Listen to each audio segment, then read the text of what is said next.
Neil Price is the play-by-play radio broadcaster for Mississippi State football and men's basketball. He joins us here on Halftime on a Thursday afternoon from Starkville. Good afternoon, Neil. How you doing today? Doing great, guys. How are you? Very good. Appreciate you giving us some of your time today.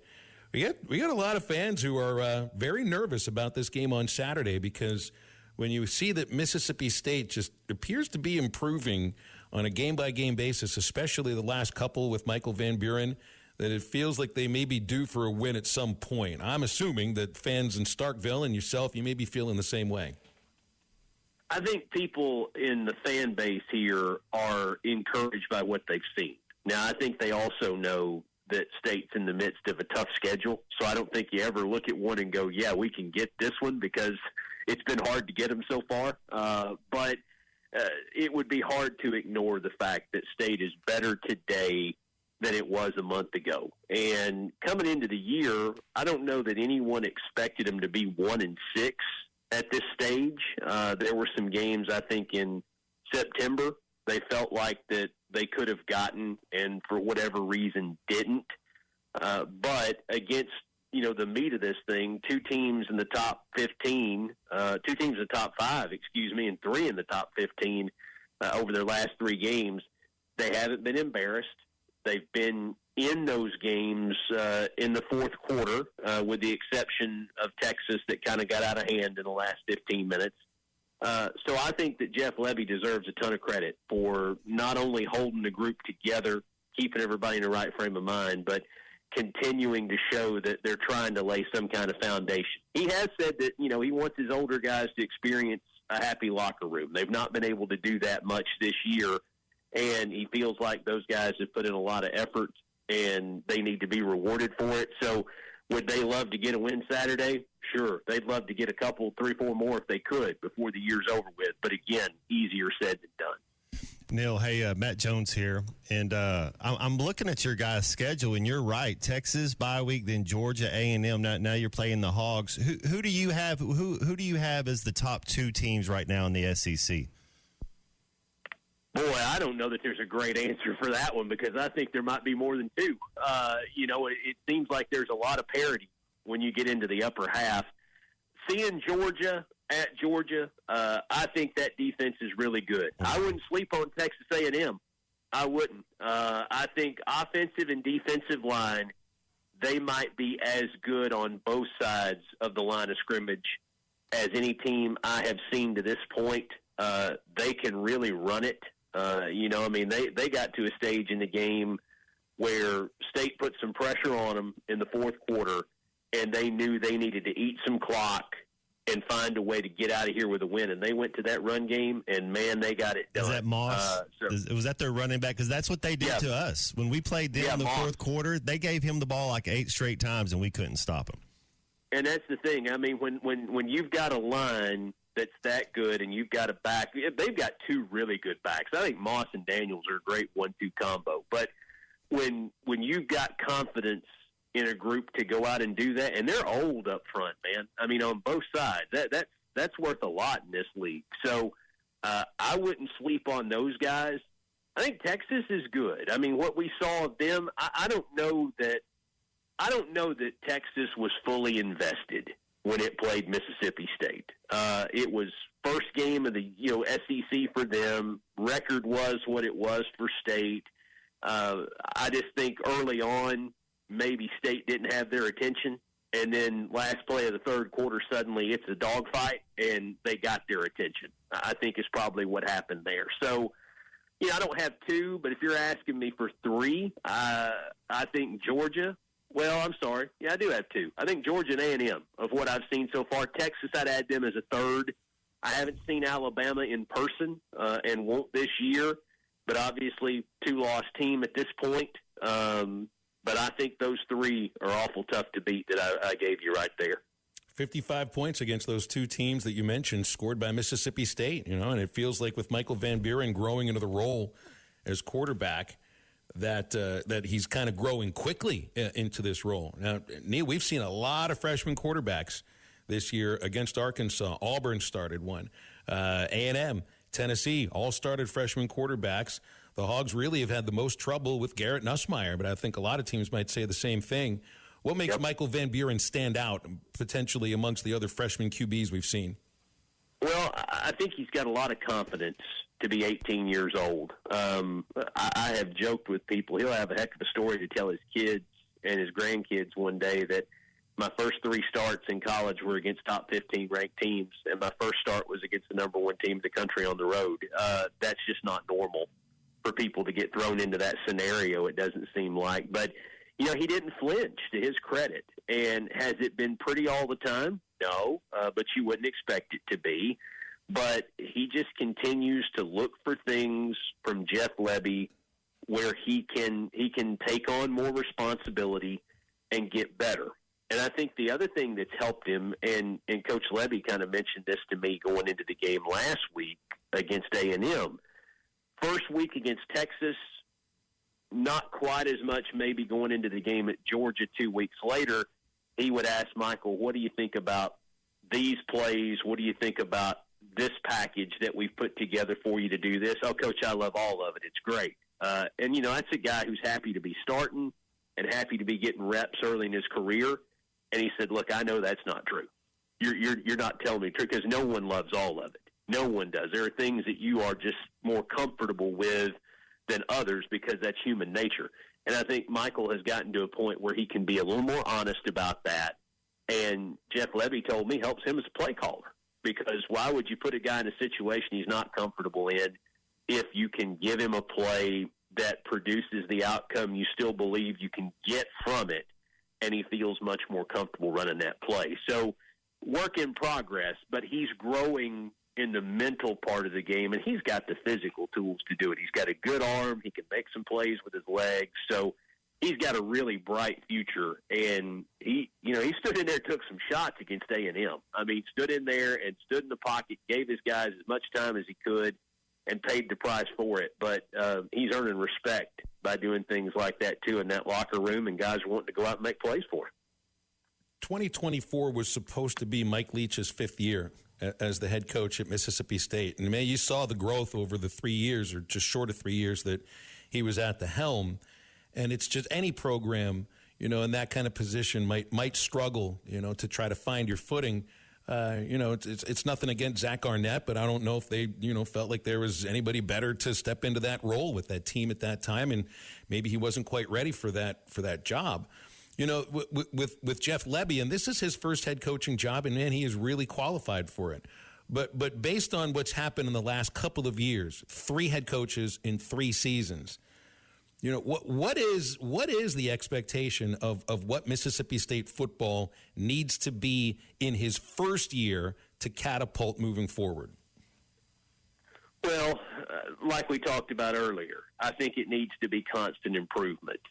Everybody would love to see more than one win right now. And, again, to your point earlier, is this the game that, State fans want to win or think they can win? I think the fan base believes, it's one of the few opportunities maybe left, given where rosters are, given where personnel are, injuries, et cetera, where maybe you've got a chance at home to steal one. They'd love to finish the year with 3 wins, 4 wins if they could. I don't know how realistic that is given the schedule. So the next thing you look at is, okay, can you say that you're competitive? And against the 3 teams that we've talked about already, all in the top 15 when State played them, Texas, Georgia, both on the road, A&M here at home, State absolutely showed that it was improving week to week. So I think that buys a lot of goodwill for Jeff Lebby and his staff, with a fan base that at times can be a little impatient, but the biggest thing that the fan base and the biggest thing the program needs, Phil, is continuity. Okay, so you talked about just, recent history, and none of us could have anticipated what was going to happen with Mike Leach. I mean, you just never anticipate tragedy like that, and that did change things in a major way and change them on a dime. But I've been here since 17. This is my 5th football coach in the start of an 8th season I've worked with. I don't care what league you're in. It's hard to win when you've got that much turnover. So what State needs more than anything is continuity.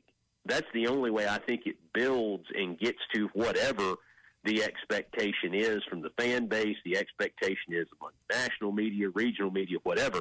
They've got to have somebody who's here for the long haul. And I think the best thing people can do, and to their credit they have, is get behind Jeff Lebby. And even though the team's 1-6, keep showing up, keep buying tickets, keep coming to the stadium.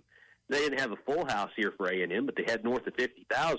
And for a 1-6 team, I was pleasantly surprised that many showed up. So I think that's the biggest thing. Have continuity, keep showing improvement, and the rest of that stuff hopefully takes care of itself over time. Hey, Neil, they're going crazy right now in Arkansas land for basketball. You know, Coach Calipari getting here. I guess everybody's heard about that. But y'all have a coach named Chris Jans that I really like. And y'all have a little success in Mississippi State in basketball. What is the expectations this year? I know it's way early, and we'll figure out a little bit more later, but kind of early on, what are the expectations this year for Mississippi State basketball? Well, they've got a good nucleus of people coming back for the first time since Chris Jans has been here, and, you know, especially guys in the backcourt. So I think that the expectation is that they can get back to the NC2A tournament, and the biggest expectation after that is win a game. That's been the thing that's been missing. They've been there in back-to-back years with Coach Jans here. That's been the piece that's been missing is win a game. You know, the thing that I am a basketball guy at my core. I got into broadcasting and basketball. I've loved it for a long time. You don't love any of your children more than another. I love football too. Make no mistake about that. But I am glad that there has been this shift in the SEC where people care about basketball. They've always cared about it at Arkansas. They've always cared about it at Kentucky. I think that since Billy Donovan, they've cared about it a lot at Florida.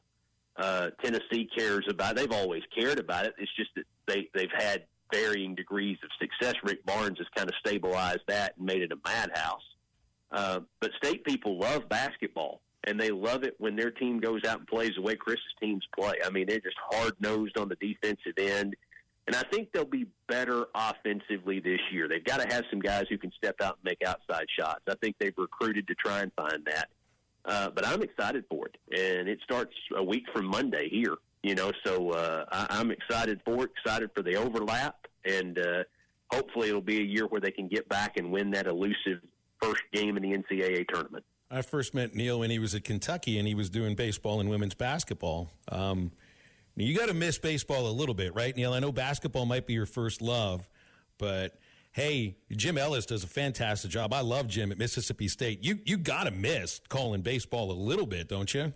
You know, and you're right about Jim on all counts. He is a prince of a guy, and, man, you talk about a guy who has seen a lot of baseball in his day and seen a lot of really good players. Jim's done it. I miss sunny and 75 to 85, Phil, with good pitching on a Friday, Saturday, or Sunday. You mean you don't miss like 36 degrees on a Friday in February, right? I don't miss 36 on Friday in February. I don't miss 12 to 4 on Tuesday afternoon. I have not missed that part in the last 8 years. I have not. You know, but I enjoyed it, and I remember talking to you when you came in and took over for Chuck doing the Arkansas baseball games, and how different that perspective was coming from pro baseball to working in the SEC too. You know, and I do miss that Friday night game where you got two real guys out there pitching, and it means something to both sides. There are 30 games every year that mean a lot to everyone involved. Yeah, I miss that part of it. But playing, you know, directional school X here on Tuesday afternoon, and it gets wacky in a hurry, and it's Johnny Allstaff, I don't know that I've missed that part a lot. But, you know, we try to keep up with it as much as we can. You know, I still follow it a little bit because once it's in your system, I think it's in your system. It's hard to turn it off. But, you know, I think it'll be an interesting year when we get to February and you talk about Texas and Oklahoma coming in and what they'll add. not to mention the usual suspects in the SEC. And look, it's getting deeper and deeper, man. I was at Kentucky for 12 years, and the dream was always to get to the College World Series. That was it. And there were years, 2006, I thought they had a team that could get there and couldn't win the first game in a regional, and then you run out of pitching, and all of a sudden your season ends first weekend of the postseason. They had a couple others. I thought they had deep enough pitching and a couple big sticks that could get them there, and it never happened. And then last year they got there, and you're sitting here going, okay, they can do it. They've proven they can do it. So any team in this league can get to Omaha and have a chance, and that's part of the reason it's so exciting, I think, every spring. I'll give you 15 of 16 teams. Ain't no way Missouri's going to be making it to the College World Series anytime soon with that ballpark, but I guess we'll have to see when it happens. Neil, you got to keep your head on a swivel if you're in the dugout down there. I remember that's the one place the pregame interview could be a little bit of a health hazard with BP going on, because man, you're right there. I remember that. Also remember the radio booth got much, much smaller. The first time I went there, we had a lot of room to spread out and kind of enjoy the space. And we were in a closet, I think, the last time I went out there. Yeah, and they gave 2/3 of the booth to TV. They took it away from radio. It's been a long time. So again, there are things that I miss, and there are things that I've been okay without. It's a good answer. It's a very good answer. Neil, you're good to give us some of your time here. I appreciate it. Thanks a lot, and we'll see you Saturday. Thanks, guys. It's Neil Price, radio broadcaster, Mississippi State football and men's basketball. Basketball fans, it's that time of year again. The NBA is back. From opening tip-off to buzzer beaters, BetOnline has you covered with the best odds, biggest promotions, and live in-game betting on all of your favorite teams. This season, every game matters. BetOnline has every stat, matchup, breakdown, and live odds to bet on during the games. And it's not just the NBA. BetOnline has odds on everything from football, MLB playoffs, NHL, to even political props. Head to the website today to get in on the action with America's most trusted site for online wagering. BetOnline, the game starts here.